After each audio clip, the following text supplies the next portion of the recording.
Hey guys, SickMotion here with the patch 6.1 notes review. It's the first patch of the new season here.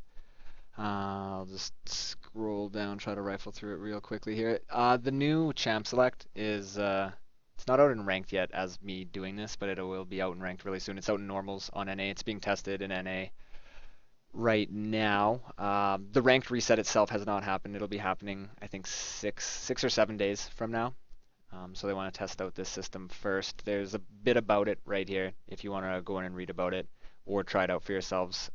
It'll be a lot easier to check it out for yourselves rather than me sitting here explaining it. But it should be like you go through it once or twice and then you kind of get the hang of it. It's not that complicated. Here's where it says ranked season commences with this patch. Keep an eye out for more information. At first, I was like, the ranked season commences with this patch. To me, that means the ranked season commences with this patch, but there's another post saying that the rank doesn't reset until next week, so I think that was poorly worded. But anyway, Bard got a buff to his meeps. Once he gets the AoE cone damage, it changes. It stays the AoE cone damage, but it also gets kind of a side swipe damage. It's kind of, if you picture it as a Ravenous Hydra, probably not the exact range. I don't know the exact ranges on it, but a Ravenous Hydra and a Titanic Hydra, how those AoE cones hit. Now Bard just gets both the cone and the circular AoE on his meeps once he's unlocked it. There was a bug with Brand's R, which was part of the reason why he was really, really strong. He's still pretty strong, but it would always prioritize enemy champions unless it killed its target. And it's not supposed to do that unless they're already hit. So it was pretty like win mode. You just push your R button and it kills people. A bunch of bugs with Caitlyn's passive, and I guess they made it. I'm assuming they made the detection radius on her W a little bigger because they made it better at catching small champions. Um, so I guess Timo will die more, which is great. Dark Wind on Fiddle. Some pretty prehistoric mana cost here goes up to 130. That's like pre-beta mana cost, so now it's kind of normalized down to where it kind of feels like it belongs. Also, not that he probably built it that often. The jungle item doesn't have mana on it anymore, so that feels. I mean, Fiddle isn't doing that great from what I've seen, so I'm sure that won't hurt or really help actually. So there's that. Gangplank's passive got changed. Now it's a 2.5 second tick instead of a 1.5 second tick. The damage per tick is reduced, but the total damage is unchanged, other than the fact that it also lost a 0.2 bonus attack damage ratio.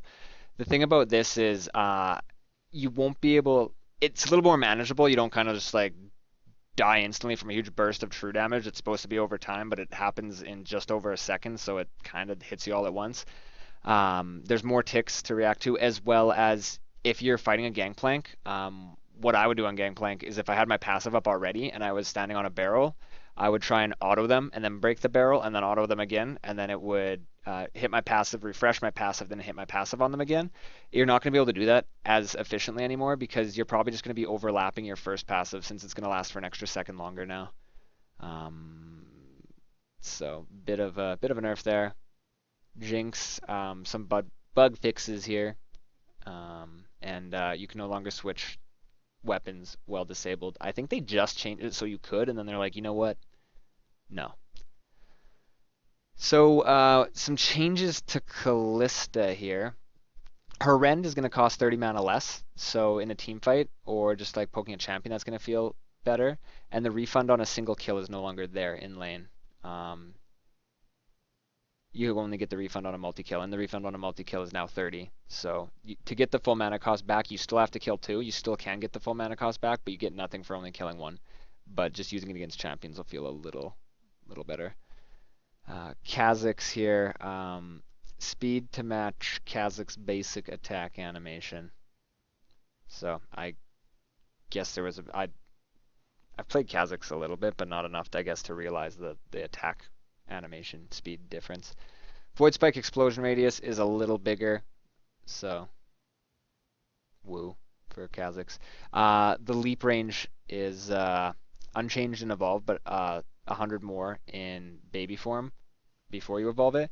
I mean, baby form leap just felt like you might as well have not even used it. It was super short. Um, yeah, so it's a bit better now. E on LeBlanc's missile speed got toned up, as well as obviously the mimicked one got toned up. So a bit of a buff there for LeBlanc. I've been seeing LeBlancs and I've been seeing them do well. I'm not sure. Maybe it's, I mean, they take data from more than just the games that I'm in. So I guess across all the servers in the world, they felt that was necessary. However, I do not from my own personal experience. The ratio on the love tap from Misfortune is a little lower at early levels, and same at later on. And the E make it rain damage has gone down, the base damage.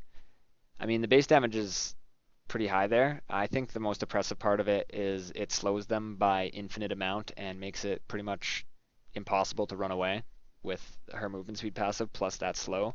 So I think that was what was feeling oppressive on it. But I mean, damage off is damage off.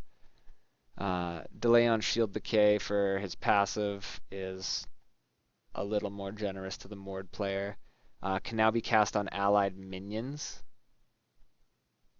Effect now ends if Mordekaiser or his ally dies. So that's kind of cool that you can cast it on minions. Kind of feels like the old Mord in a way, not to that extent. That the old Mord cast it on a minion, get a free full shield, and just be invincible was kind of oppressive. But I guess they're finally being like, you know what? People don't want to play Mord bot lane, so we gotta let him be played somewhere else because we worked so hard on this rework. So let's give him some more things so people remember he's a champion. His R ghost bonus damage is 1 ratio of Mordekaiser's bonus attack damage. So, I mean, if you're ulting someone and you have more than 10 bonus AD, it's going to be better. The damage split as well is 25 on the cast and 75 over the bleed. I guess that makes it a little less bursty and upfront, but it makes the dot feel like more of a threat than just, oh, I didn't die to Mord's initial ult, lol, I'm just going to run around in circles while it ticks out. Passive ratio increased on Riven by 0.05 early, and then it scales up to the same. So a bit of a Riven buff. Right after they buffed Riven last patch as well. Never would have thought I'd seen the day if you were to ask me this even near the end of last season.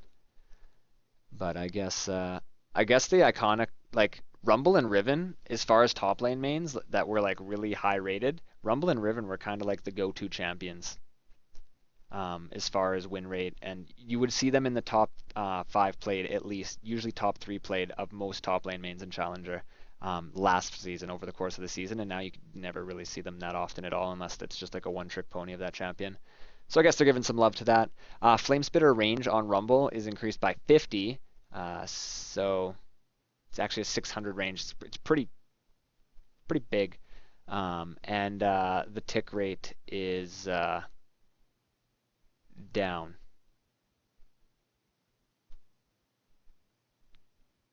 It's cut in half. So I guess it ticks fast. I'm assuming it does the same amount of damage, but I guess it recalculates it faster, is what I'm getting out of that. As well as the collision radius was decreased, so we won't get minion blocked as hard, because it is important to be able to get up, and like, if you're getting minion blocked on Rumble, the thing about that is the front of your champion is where your damage is coming out.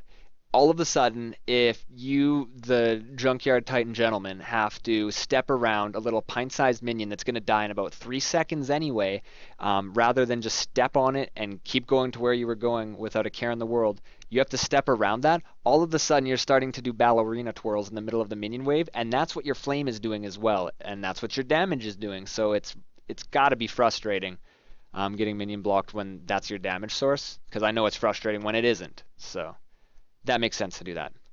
That's my rant. I hate minion blocking. As a top lane player, plays a lot of melee champions, big burly dudes in the minion wave.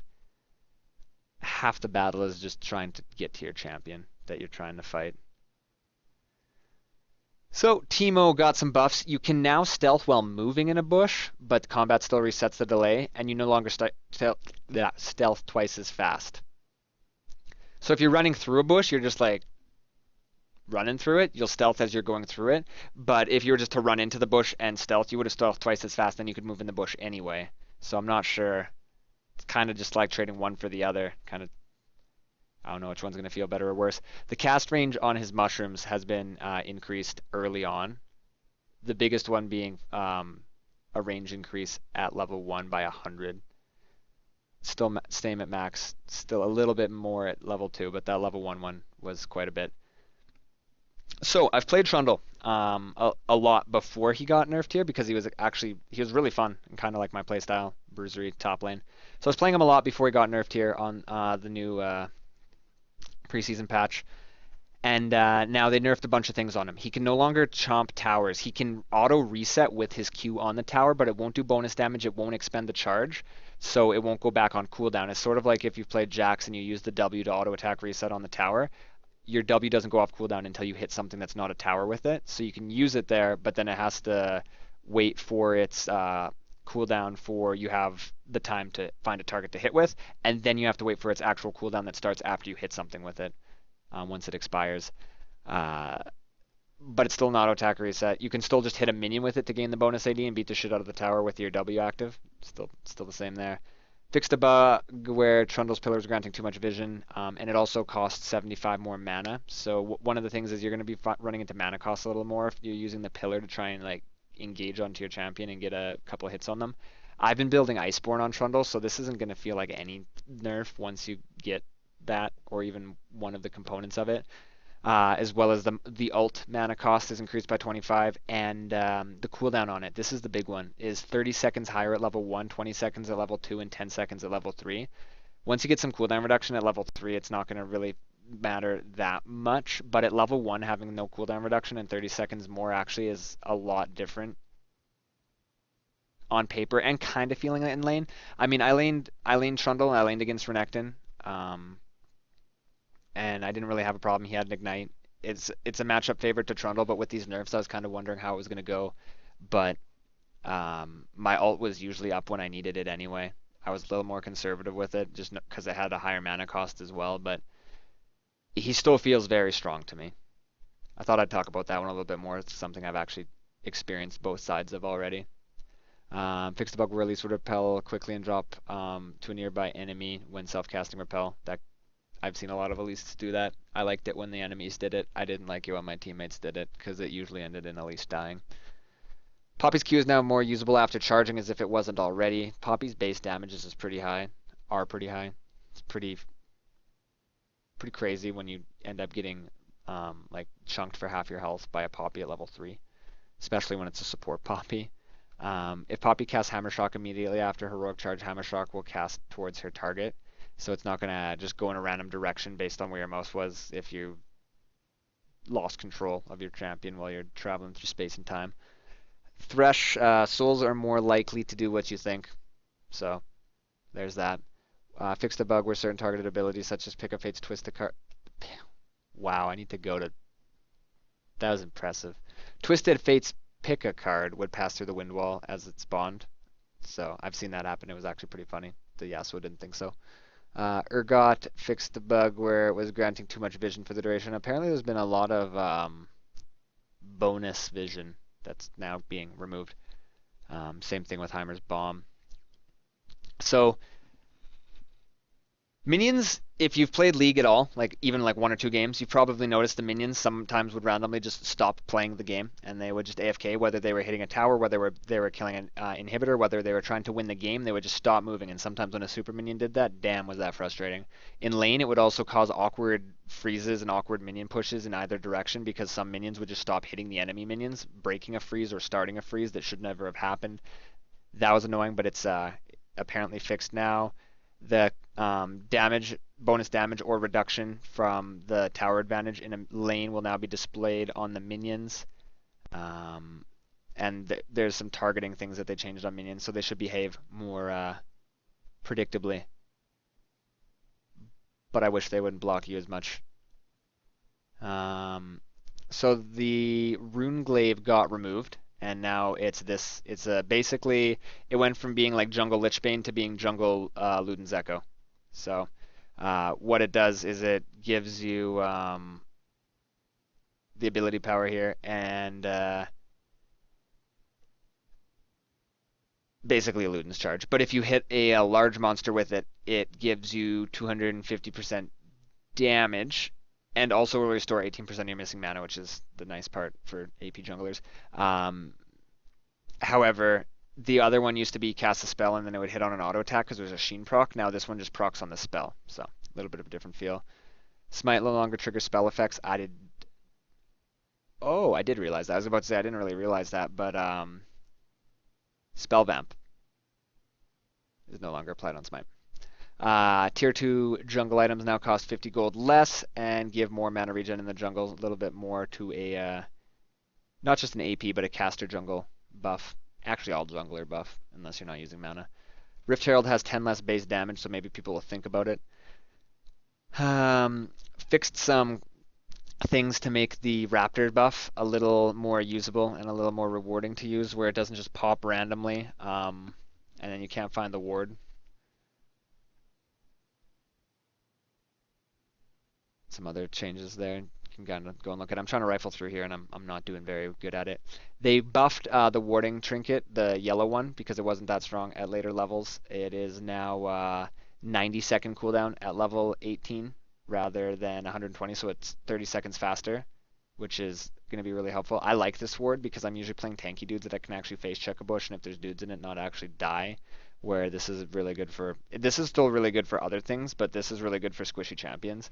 The yellow ward also kind of, you put permanent vision on Baron. A lot of people will start trying to do Baron right now if they don't see a blue ward in it, because they just assume everyone has blue wards, and then you have your yellow ward in there, and you're just the savior of the game. Because the only other way to get that yellow ward once everyone's changed over their trinkets is a sightstone item. The blue trinket was too strong early. I agree with that. So it's 16 seconds longer to use it early. It's still 60 seconds at the end of the game. This is a really helpful thing. Elixirs can be purchased while dead if your inventory is full, so that you don't spawn and then forget to do it because there's a dude killing your Nexus right in front of you. And it will also, you won't waste any of it. It will add that the length of your death to the remaining duration of the elixir. So you'll spawn with it starting at the normal elixir time, and then it'll tick down from there. There's cooldown reduction. These items, no one really bought them in support. Basically, everyone just bought Spooky Ghost. It's pretty simple. Mana regen down, but cooldown up. Mana regen down, but cooldown up. So there's those if you ever want to think about those and not build Spooky Ghost, but Spooky Ghost still a thing. So the slow used to be for 4 seconds for 40%. Now it's 2 to 5 seconds. So 2 if they're close and 5 if they're far away. I was never really worried about someone walking up to my face and pressing frost screens, because then it's whatever. It was the ability to press the frost queens, face check every bush in front of you for free, lead you to the enemy champion while doing it, reveal when it got there, and then slow them for 40% for the duration, which was 4 seconds at the time, but now is going to be 5 seconds. So this is actually, in probably a lot of the situations, just going to be worse for you feeling, and still feel really oppressive. I mean, the mana regen on it's down, but since this is being built on mid laners just to support, as a mid laner, buy an extra Doran's Ring, problem solved. Sunfire Cape got 5 more armor. I love this item. I build it on almost every straight tanky champion, not bruisery, but straight tanky champion like Scion, Malphite type thing. Now it gives me 5 more armor, so I'm happy about that.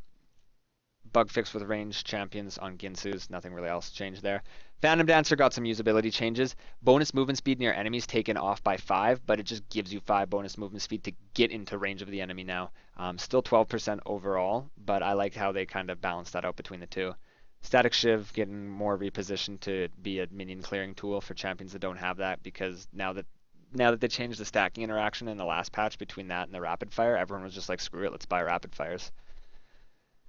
Movement speed on the Runins up by 2. Attack range from hitbox center is now from the edge, so it's getting a bit of a power boost for that as well. And the rapid fire cannon's getting a bit of a nerf because, like I said, it was kind of like the be all end all. It's 1% down on the movement speed, and you can now RFC search it in the chat thing there.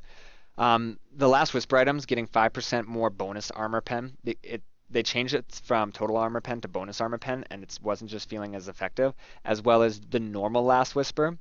Just the cheap one, it's like 1,300, I think. I don't really build it. You can tell I don't know the price of it. Is 30%. This one was 40%. So you got 10 more and you're like, screw it, I don't really care. The 5% right here doesn't look that good, but if you're going from 30 to 45%, it's a lot bigger of an increase, so it feels a little better for you on there. Time it cost down by 50.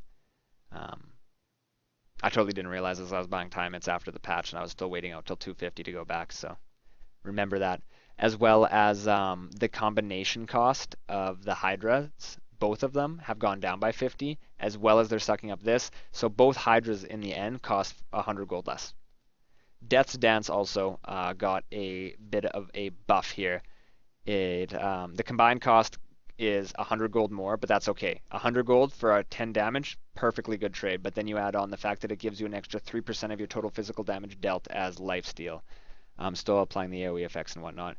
And because of that, there's a damage to bleed increased to 15% as well to give you a chance to heal up some of that damage you take. So overall, it's 75 AD. That's quite a bit. And also there was a bug where certain on-hit effects that did physical damage, like Aatrox W, Bork, or the Hydras, weren't actually healing you with this item. That's another thing to think about. This interaction with a Bork. That Bork shred of physical damage of percentage health that heals you off the Bork already is going to give you additional healing from this item. The Hydras as well, giving you additional healing from this item, like a Titanic Hydra. Not giving you healing from that item itself on its own, but with this item it will be. And I didn't realize there was a bug where it wasn't doing that before. Some mastery changes here. Heal on the critical strike is now 5% early, but it scales up to 25%. This was always taken as a late game thing anyway, so this is pretty much a straight buff to it, in my opinion. You weren't really worried about, I mean, unless you were like running crit runes and starting with a Brawler's Glove to go into lane and get that dank crit, which in my opinion, was a bad choice anyway.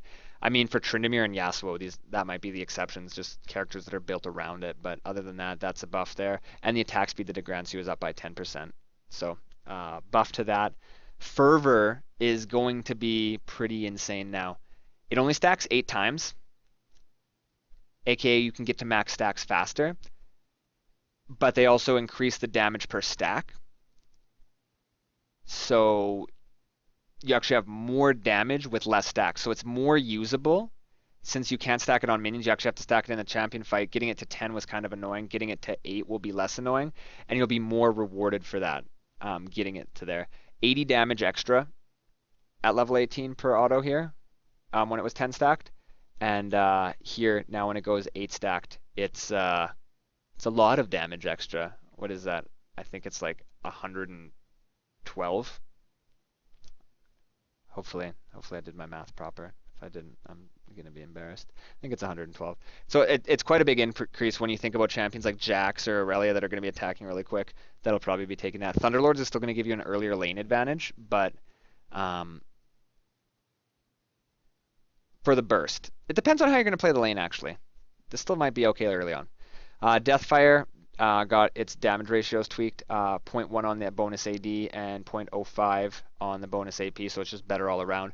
Storm Raiders actually got positioned to a cooler thing. No one really wanted to take this because it didn't give you damage, and damage was what you needed in your masteries. That's what all the masteries were based around, taking Grasp, taking any of the first tree ones, taking Thunderlords, League of Thunderlords. Everyone was taking Thunderlords. There's very few cases where you would take anything else, but it was mainly on like supporty shielding champions or junglers that wanted the health one.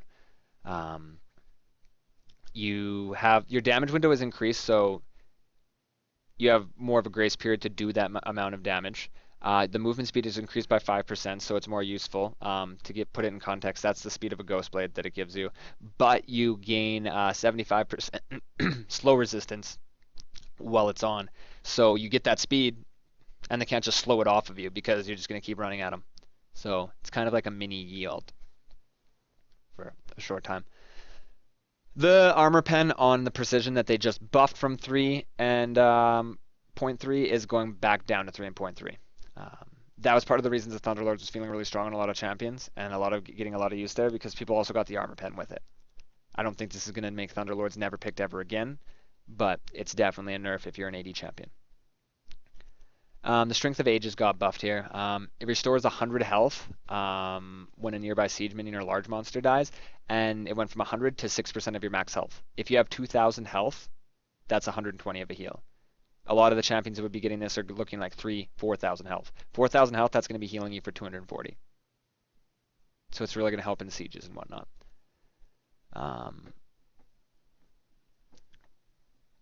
Bond of Stone got damage reduction upped to 4%, so it might feel good for like laners. I still wouldn't take it. I think the other two options are just way better in my opinion. But I like to play aggressive in lane, so both of those kind of help me do it. But the damage reduction is no longer doubled when an ally is there. Following abilities are affected by Tenacity, Amumu's ult, and Lulu's Whimsy, the disarm portion of it. Kind of a new definition they threw out there. Pretty straightforward of what it's explaining. And there's some Howling Abyss things, but no one really cares. And there's a bunch of bug fixes here if you want to go and read through the bug fixes. But yeah, and then there's a challenger, Ari, or Nidalee, sorry, Nidalee skin. I'm going to go to bed here. This took a lot longer than I thought it was going to, and that's my fault because I started talking about things for too long. Thank you for watching, guys. If you enjoyed the video, make sure to subscribe to the channel for more stuff like this, and go check out other stuff on the channel if you are new and haven't already. Social media links are in the description there if you want to check those out as well. And anyways, take it easy. Thank you for watching. We'll see you next time.